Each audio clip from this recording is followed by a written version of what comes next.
Today on Gamer's Couch. Samurai Spirit. Good morning. Hello. Hello. Good night.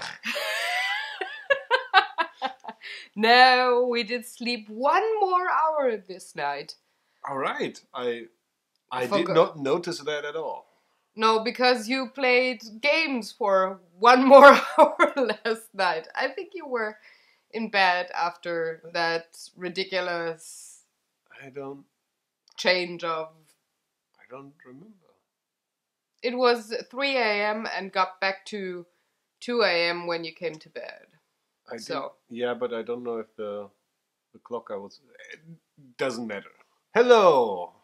He's so refreshed. Yeah, I'm super fresh. Oh God. Bad. Yeah.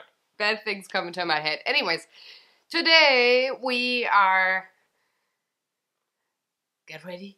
We are talking about one of my favorite games, or at least it's done by one of my favorite designers. And now I look handsome, and it's Samurai Spirit. We picked the game up at Spiel, so this is one of the brand news again. Yeah. And my sweet, hopefully awake, I got an extra coffee for us. Yeah. That's a special treat, I know. He's gonna explain the rules and how to play before we go into the likes and dislikes and all the funny shit that happened while we played that game. Go, honey, go. Yeah, it's now with so many games that we picked up at the Spiel, it's quite difficult to decide what to start on. And although that might be a spoiler, we picked Samurai Spirit because we have played this the most, I think, out of all games we picked up so far since we got back from Essen. Yeah. Even more than the small games that might show up later. Or even more than Lost Legacy, which we played, which is second place, and that we reviewed last week. Samurai Spirit is a game made by Antoine Bauza, who is very well regarded in this household for coming up with wonderful games. Last but not least, Ghost Stories, which is somebody's favorite game here. Although, is it? Yeah, it still? It still is. Okay. Ghost Story still beats Samurai Spirit, but Antoine, it's close. If you stumble across this video, you have to put a little bit more effort into this to move my wife from liking Ghost Stories more than all the other wonderful games you did. So what is Samurai Spirit about? It is also a cooperative game similar to Ghost Stories. And again, we are defending a village. But this time, not from the supernatural beings. We are defending them from, well, bandits. Dun, dun, dun. Bandits! Look at this bandit in its all its glory blurriness. It's a blurry bandit. Why do I think of... You know, the thing that the Band-Aid that you put on your hand when you have a cut. Band-Aid. It's so close. The blurry Band-Aid. So, not to be confused with some charity concert.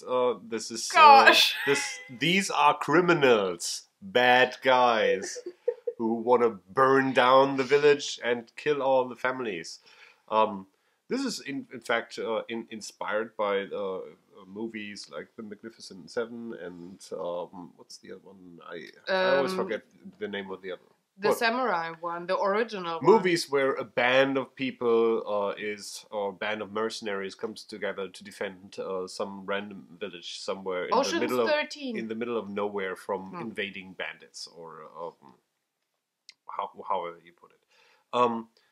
And this is the entirety of the game board. Look how tiny it is. It's 20 by 20 centimeters, by the way. It's an artist board size. It is one reference wife had. It's a little bit. You have a reference wife?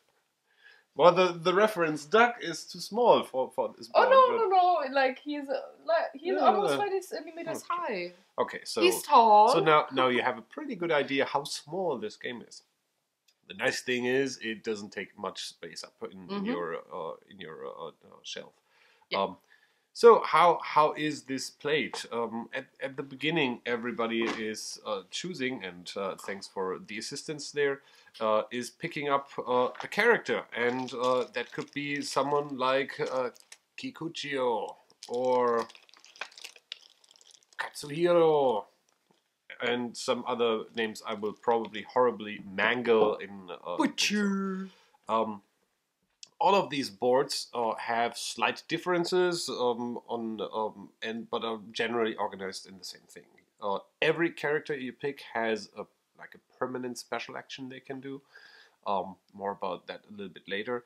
They have these defending 3 things on the side for a hat, a house, and a family member, and on the other side numbers. And if you That one is your counter, the little samurai, and by the way, I like the meeples. And if you paid attention to the blurry bandit I showed you, blurry bandit comes with a number. So what you end up doing each turn is you have a deck of bandits that are trying to get into this into the town, and the number of bandits essentially scales with the number of players that are going in, and you're drawing blindly, adding bandits this next to I have a hair on my scarf. Guy God and damn. more, and thanks for paying attention. I'm sorry, it distracted me. I'm back. I'm listening. So you add bandits to your fighting side until the combined number of the bandits either reaches your maximum value or goes over it. So what happens when you get to that? Let's go to this simpler example first. If you go over it, you will lose either a barricade or a house that are on this lovely board. Yeah, hold on. Essentially, you could say so fast. these are your life points. So Barricade. to win the game, you have to defeat 3 rounds of bandit attacks, and at the end of the game, all you have left standing must be at least 1 family and 1 house. So getting houses burned makes you lose houses. Yeah, not so good. Barricades are sort of a buffer that you can rebuild with certain special abilities, and they don't count till the end of the game. But if you get over your value, that flaming symbol literally means burn a barricade, and if all barricades have been burned, burn a house. Also, if you're still over that value, the next time it's your turn, you have to pass for the entire round. So imagine it's only 3 rounds in the game, so you have to beat 3 decks of bandits, and having to miss an entire round is pretty bad. Yeah. If you are under your maximum number, you just continue going on and have maybe to suffer a couple of effects from the bandits called penalties. But if you go exactly on that number, so if you're some people are calling this samurai blackjack, because you sort of start adding numbers until you get to the maximum number. So if Kikuchio is going to 10, he will trigger his Ki, and his Ki is his special ability on the bottom here. What will happen then is, first he can decide to use his special ability, and then he has to remove the top card of the bandits that are on here. It's pretty much moving all back and reducing his value to some lower number. And that is like the main mechanic. You draw people, add it to either side. If a bandit has like a house symbol like this here, you can put it on the house side on this part, but there's only space for 1 bandit. There's guys with family symbols. There's guys with hat symbols. And you actually want to kind of, let me try to, picking up cards with 1 hand. Would you want to have 1 assistant hand? I need a hat. You need a hat. There's a hat. I need a hat. So I got one. I got a yellow one. So let's assume you have these 3 cards, which is one hat, one house, one family, and you would have those lying next to your samurai, taking up space. Why would you want to do that? Because you can. Good thing you ask. At the end of the round, if you don't have a bandit for each of these 3 here, you suffer additional penalties, like you receive a wound if you don't have a hat on here. I don't know how that works, but it's makes sense. It's like in war with the soldiers. If they don't have a helmet, they get no. And a house. If you don't have the house here, you will lose a house or a. Yeah, I think it's a full house, even if you have barracks. It's a farm and a house, yeah. And like if you don't have someone standing here to defend the family, you lose a family, and there's only 3 in there. So if you lose all of them, you have lost immediately. Yeah, which is not good. Oh, why did you? Why? I got you. A display of all the penalties that are because I'm a nice assistant. So, putting guys on the left side, you only have 3 spaces to fill up there, and you want to fill them up until the end of one round. On the other hand, you can put bad guys on the right side and add up the numbers, but that's also coming with a price. As you can see, these robbers here have penalty symbols down here, and there's different ones. So many different ones. More than I can hold. All mean. They're all mean, yes. So these are all the mean things going on, and they can be something like the person next to you, to your right or to your left, has to draw a bandit right away at the beginning of your turn. Or you receive a wound, or you have to burn a barricade or a house if you don't have a barricade anymore. Or you can't use certain actions, which brings us to certain actions. Once it's your turn, you can decide what you want to do. One is the simple draw a card from the bandit deck and either add it to your left or to your right side, which mostly you will be doing for all of the time. The second action I kind of already talked about is you may pass, but if you pass, you're out of the round. The good news is, though, you don't take any penalties from any bandits that are to the right side of your board. If a third action is, you can support someone. Remember how I said that every samurai comes with its own kind of special ability that they can use, some of them every turn and some of them only once the ki triggers? You have these little markers that are representative of your special abilities, and you can decide to support another samurai and hand them over your ability for this turn. Essentially meaning you are occupied and cannot beat up bandits, but you're not slacking off in some kind of corner, so you're not passing either. You're giving them your token, and then they can use... I'm gonna throw them my samurai sword, and they are going to fight with mine as well. Yes, and they may use your special ability on their turn in addition to their own, which is quite powerful. Mm-hmm. So what are these special abilities? Well, one samurai has this little thing that allows you to pass an even-numbered card to the left or to the right. Why is that powerful? Well, imagine someone to your right sitting there being on a value of 8 on his right side, on his combat side, and triggering his ki on a 10, and you draw a 2. You can hand him the 2, and you instantly trigger his ki special ability, which is really powerful, and also reducing his combat zone by 1 card. So what you want to do is trigger a lot of combos, doing interesting things, and yes, they can chain all together. So it could happen that it's your turn, you draw a bandit card, you may pass that bandit card to some other samurai, he triggers his ki, which in turn lets his special ability trigger someone else's ki, and so it goes on and on and on, and you, well, destroy a lot of bandits, which is pretty awesome. Other abilities are less about passing stuff, but ignoring the penalties of certain bandits. So that might also be a good thing. Let's say you are allowed to pass an even-numbered card to your right, and the person on your right doesn't care about penalties from even-numbered cards.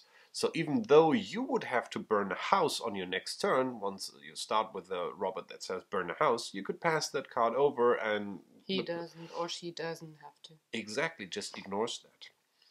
Some other cool things are... coughing. Not so cool. Coffee more on the cool spectrum. Some other abilities, like this purple one, lets you take a look at the bandit, and if you decide that you don't like him, you put him back under the deck, but you have to take the next one. Can you ever like a bandit? Some bandits are better if than they're others. like little guys, just like, ooh. There's a hierarchy of bandits. I see. Kikuchi, the guy I showed you with that red symbol, going here, he's allowed to fight an additional bandit on his turn, burning through that bandit deck even faster. He's on steroids. Yeah, and this bluish ice blue, turquoise, ice blue. This thing. I'm the color girl. This thing. This closer. This touch the lens. Dark thing. Allows you to just discard a bandit that you might already have next to your board.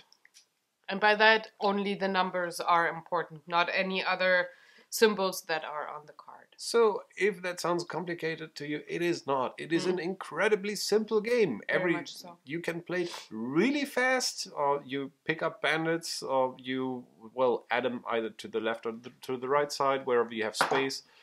If you already have a bandit there, you suffer their penalty, and you try to keep the village from, burning down and families getting killed by just going through that bandit deck. Once you are done with the bandit deck, you trigger the next round.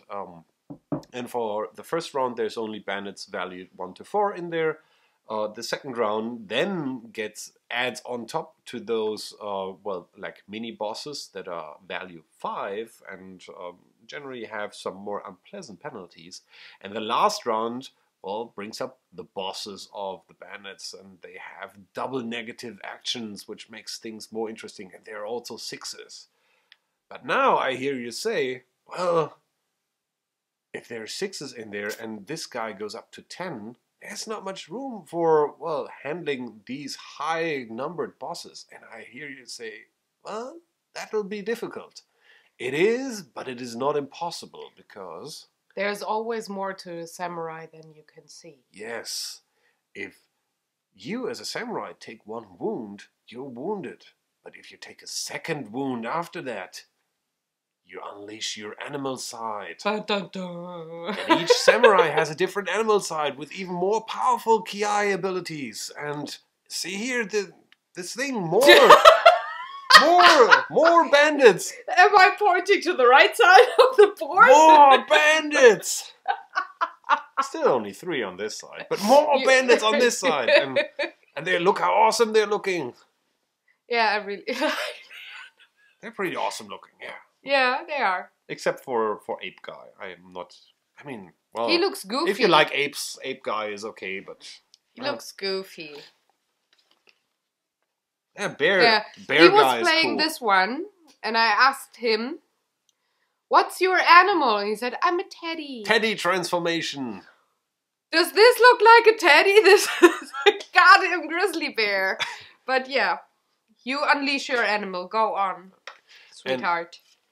And now, the only thing that's left to talk about is the Ki special abilities, but those are literally just seem like enhanced versions of your general special ability that you have that allow you either to rebuild fence or to remove the last card from anyone's combat zone, or to take the last card of anyone's zone and put it into another samurai zone. So a lot of, I would say board control, card control. You're moving around a lot of bandits, and either you're able to discard them to, get rid of bandits and make space for new bandits to fight, or to move them from one samurai to another and doing some interesting stuff, or handing over your special ability, or this guy is allowed to look at the top 2 cards and decide in which order to put them down, which is incredibly powerful, as we found out yesterday playing this with 4 people. 4 people, yeah.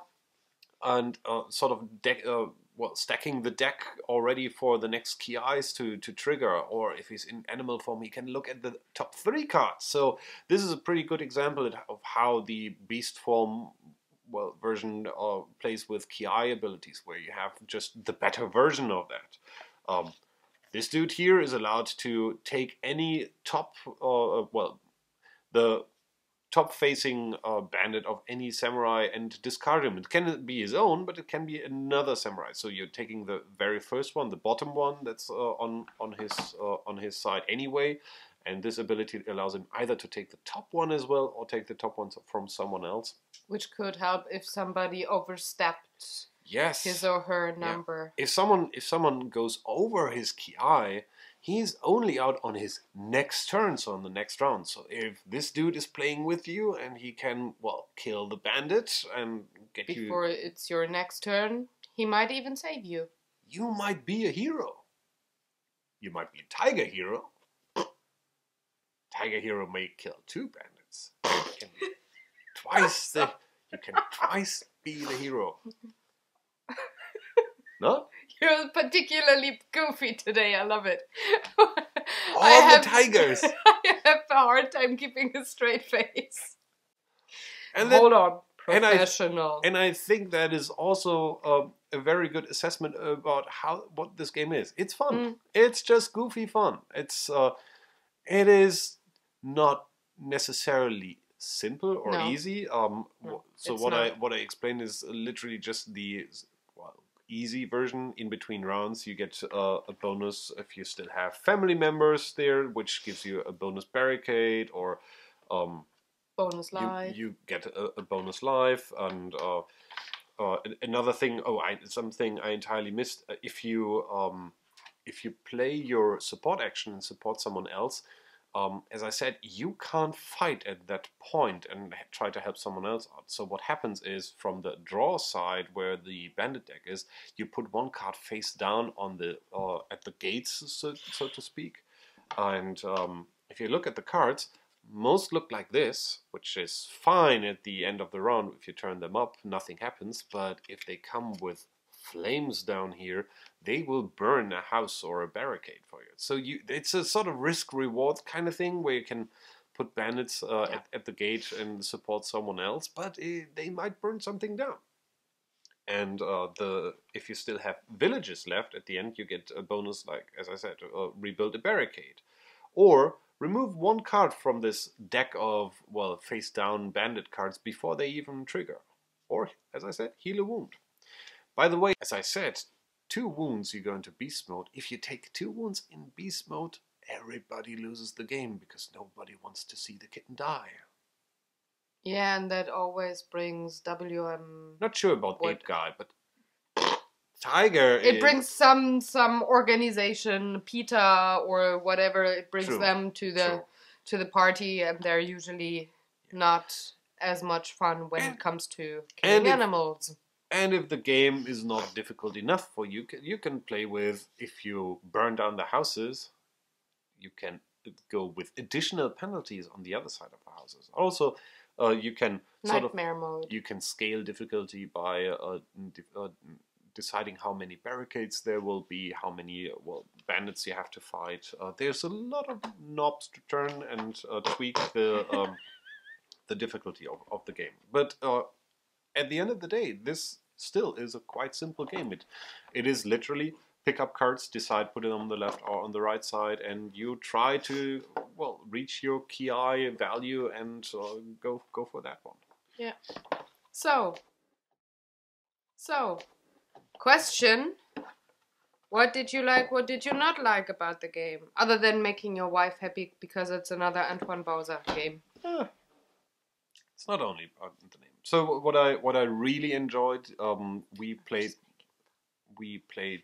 this game with with us two, which is still pretty good. But it's I think even Antoine called that a variant on the BGG boards, and that is, I think there's a lot of truth to that. This game lives from having 3 or more players play it, simply because there's so much interaction between the samurai special powers and ki abilities that you'll I will not miss, but yeah, if you're playing with two guys, I would advise either have a third samurai in there and have that sort of crowd control. I mean, it's a communicative game anyway. You sit there and talk to everybody else what you want to do, and so you can have like a third kind of proxy samurai in there, or everybody has two samurai. I was just about to say. To do interesting things. Although that again prolongs the game. So whatever goes to your likings. That said, having played with 4 yesterday was pretty amazing. We had some really cool combos going on. It's like, oh man, we're gonna die next turn because I'm already over my thing, and you know that the next thing that you're drawing is pretty bad, and then my mom drew a card and unleashed this unholy combo across 3 or 4 samurai she was key eyes, triggering real. And everybody's getting beaten up left and right, and you could almost see them flying. You're not gonna hurt my son, going against the bandit. The wolf mother, because she was already in beast mode, and without even the card being flipped. Yeah. And no, it is just fun if everybody's sitting around the table. Yeah, that's how man. And then there's 3 more guys coming to burn the village, and everybody loses.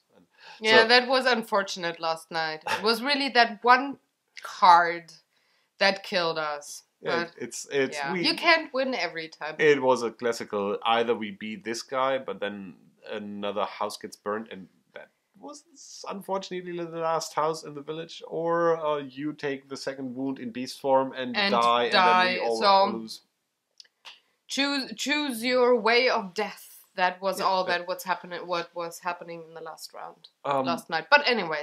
But back to your question. What I do like about this game very much is that it's very quickly played. It's a very fast game. It's just long enough for, hey, we just had dinner, let's play a quick round of Samurai Spirit.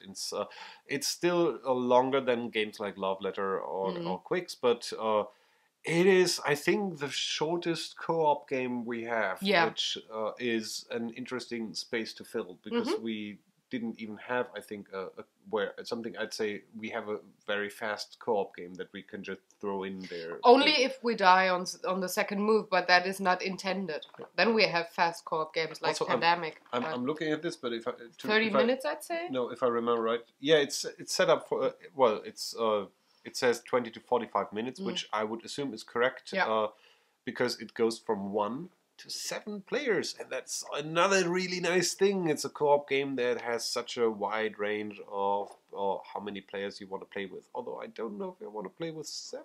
It might be interesting. We will. If everybody knows the game and you're not teaching somebody, I think it would be very interesting. To have 7.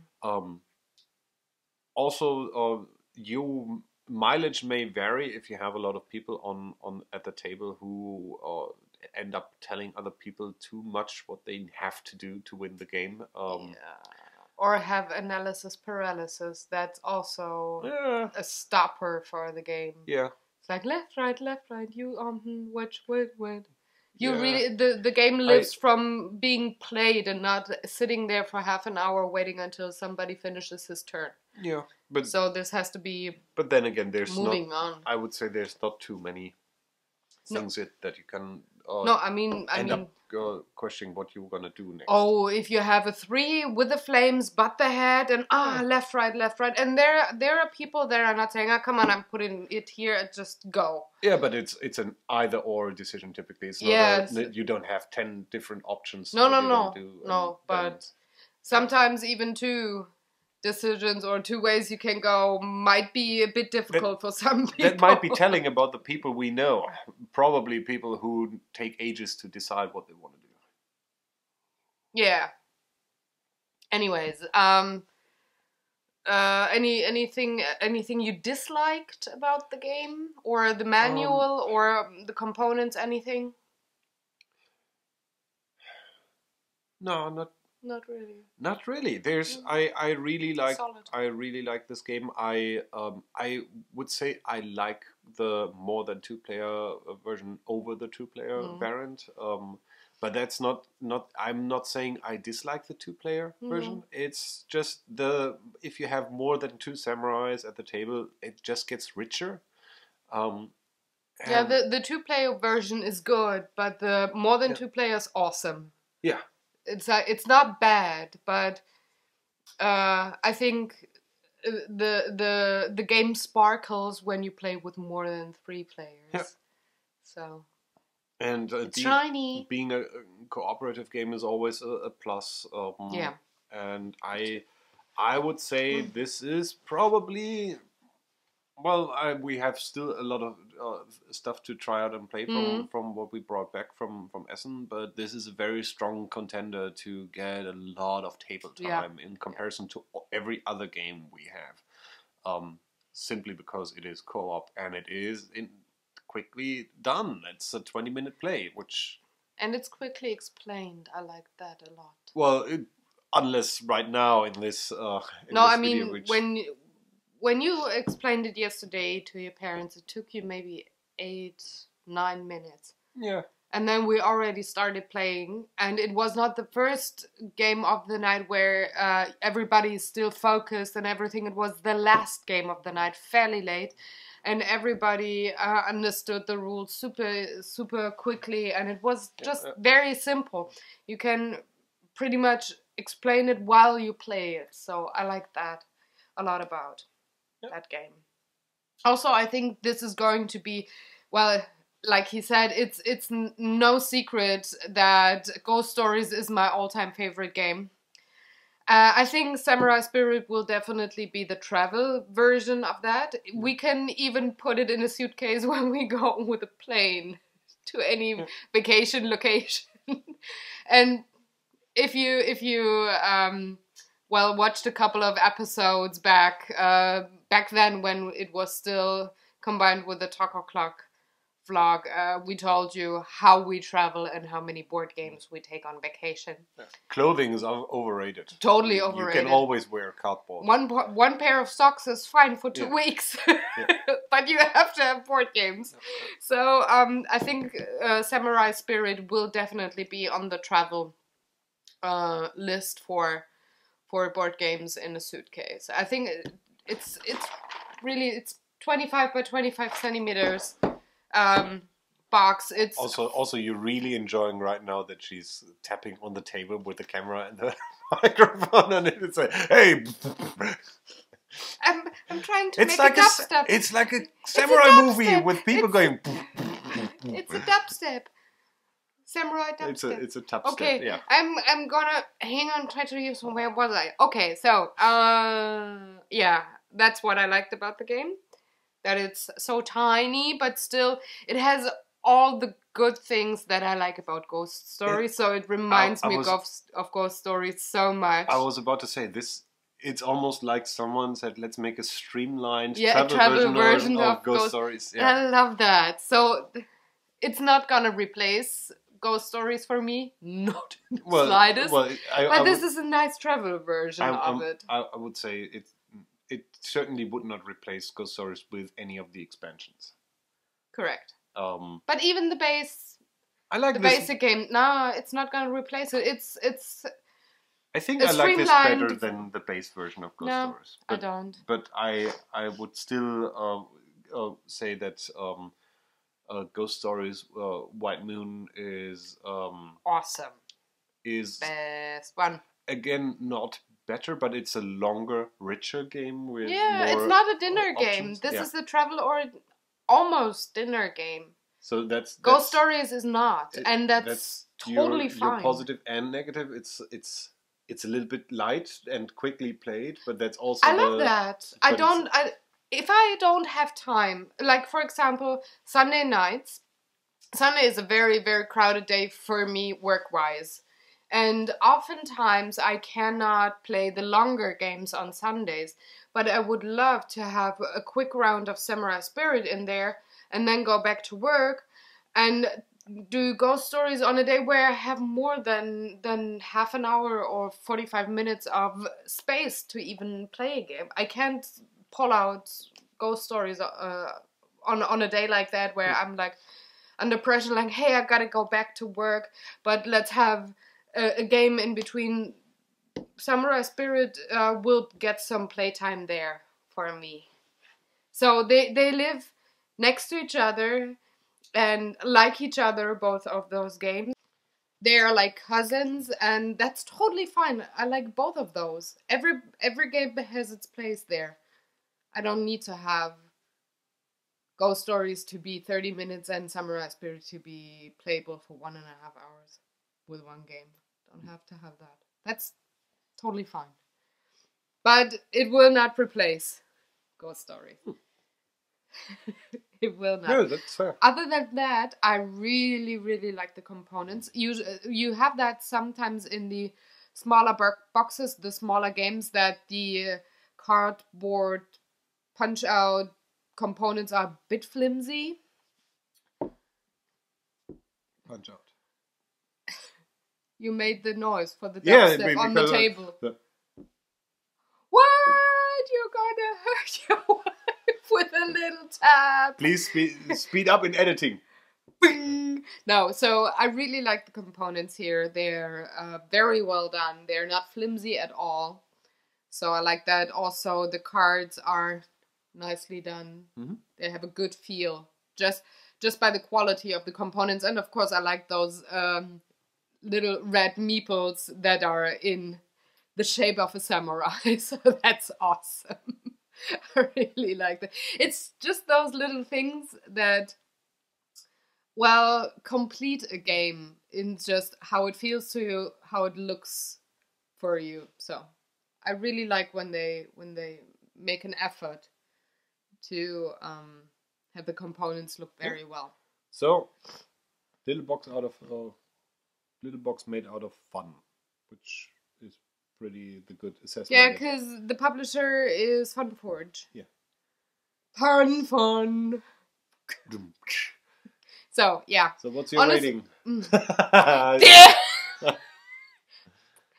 My rating is a 10.5 of 10. My scale goes from 1 to awesome, so 1 to 10. Mm-hmm. And it gets a 10.5 just because it's in the Ghost Story family. It's that tiny bit extra that it's just fangirling. So, yeah. I love it. It will get a lot of playtime. I can promise you that. We get back to that in 5 years, and then maybe we talk about if we're already sick and tired of playing the game or not. What about you? I think this is a clear 5 Katsumoto out of 3 Masamunes for me, which is without honoring any Tom Cruise factor going forward. But I think that deviation is always normal for this kind of scoring labels. Mm-hmm. So you took one funny story away already with your mom being the wolf mother during the games. Do you remember any other funny things that we had? Because I'm not sure. I know that we enjoyed all the time, but did anything other than the other happen? No. Blah! Not able to talk. No, I don't. No, it's just, I would say I just remember a stream of things like, ooh, again, not fire. Yeah. Burn, bandit, burn. Yeah. Could have been me saying that. Who knows? Yeah. Anyways. Okay. Anything you want to add? No, I think I've said everything I can say at this moment about this game, which we might play later today. We will see. Yeah, we have the guys coming over. That's what is going to happen. I'm going to work a lot and hope that YouTube servers will be nice with me in the upload rate and processing rate, so I can get a game in there, or more than one game. I so badly want to. Yeah. We also thought about doing a different game today, but that will be next week. That is sort of hampered by only us two being able to play it once, which is not we got it much. tested with 4 people once, but we will be able to do that very likely before next week Sunday. And that just reminds me, before we say goodbye, next weekend we have our gaming weekend with the guys in the house where there is no internet, just eating and gaming all weekend long. So the next Gamers Couch will be uploaded, yes, next Sunday, but a few hours later than normal. So depending on what time zone you are in, it might already be Monday for you before you see the next lovely video being online. Also, I don't know if we have any possibility to have internet there, so I plan to vlog from the board game weekend, but I don't know yet how I'm gonna manage. I'm probably just gonna record the videos and edit them together once we're home and the Gamers Couch is up. So look out for that next weekend. If you've seen them, that's those videos where suddenly random people are dragged into the camera frame and talk to me, say something about game. And you were the cameraman in that moment, and you pointed the camera to him. The poor guy. Lies, all lies.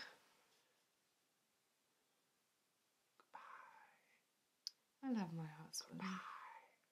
If he's not taking away certain gaming parts from me.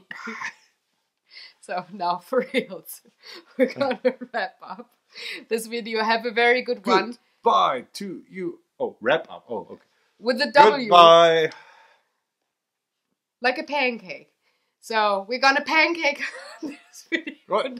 Yeah, you wrap it like with the fruit sauce in there. Whatever. One day. Goodbye. One day. So, now, for real. Have a good one. Enjoy. Excuse our silliness today. Something's in the coffee. Yeah. It's the hour jet lag. Enjoy. If you have any questions, any ideas, anything you want to throw our way, go ahead, leave a comment below. We're gonna see you next week with a new Gamers Couch, and watch out for those gaming vlogs that will probably be up the same day. Goodbye, D-Day. He did it! Like for You don't have to call the police, I'm not killing him, I'm just rumbling him.